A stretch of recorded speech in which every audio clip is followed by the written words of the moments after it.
Hi everyone! Welcome to day 19 of my menstrual cycle.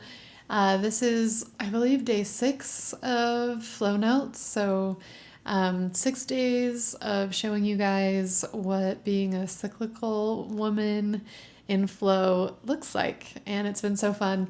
Like I said in another video, I feel like I've just been learning so much about myself doing these videos. And one of those things has to do with ovulation tests, which we're finally going to go over today because I said in a previous video that I wanted to talk about how to test if you're ovulating, which is really simple. And I use this at-home testing kit. I just got this off Amazon. I think it was the cheapest one, so I'm not recommending this brand necessarily. But it's been pretty good. The only thing, and I don't know if there's any products that provide, like, you have to use a cup, like a pea cup. Has like a little picture there, but it doesn't come with it. So, and the reason for that is this test came in these packets, and there's the testing strip. You pee in the cup, and then you place this in there to that max line, and then this center part fills. It gets all pink, and there will be a line that shows up really red if you are experiencing an LH surge, which indicates that you're ovulating. And I believe the L stands for luteinizing hormone. So there's still more that I'm learning about that. Also, like, little correction to a previous video. Sometimes, actually, every time I've tested a few more times this week. Every time I get this like light little line, it's still no LH surge. When you get a positive test, you know that you're getting a positive test. I did test last cycle, and yeah, it's very solidly red when you are ovulating. So I recommend starting a few days before you think you're going to ovulate.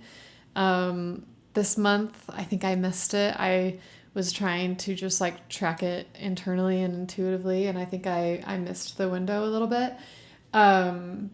So yeah, pretty easy, piece of cake.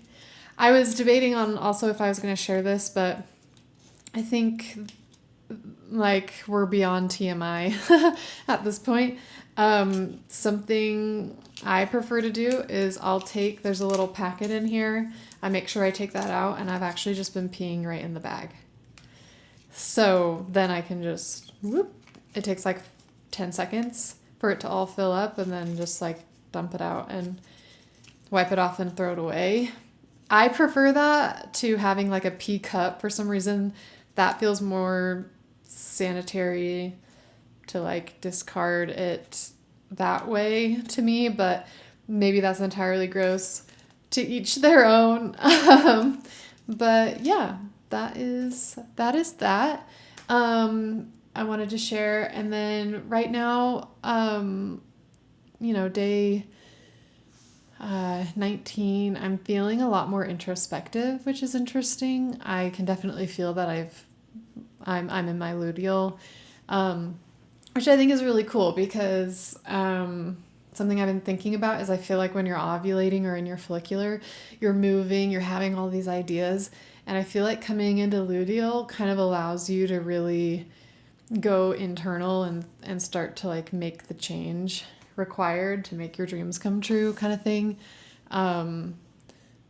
So that's been something that's been on my mind. I'm really enjoying my luteal phase actually so far this month. So that's exciting because understanding how I can leverage the power of my luteal phase was a big part of why I started trying to learn about menstrual cycles back in 2021. I just remember being like, if I'm going to spend, half my life, a good chunk of my life in the luteal phase, there has to be a reason And little by little, I'm finding reasons, because it can be kind of challenging for a lot of people, and it's challenging for me at times too. And I will share that as we move along.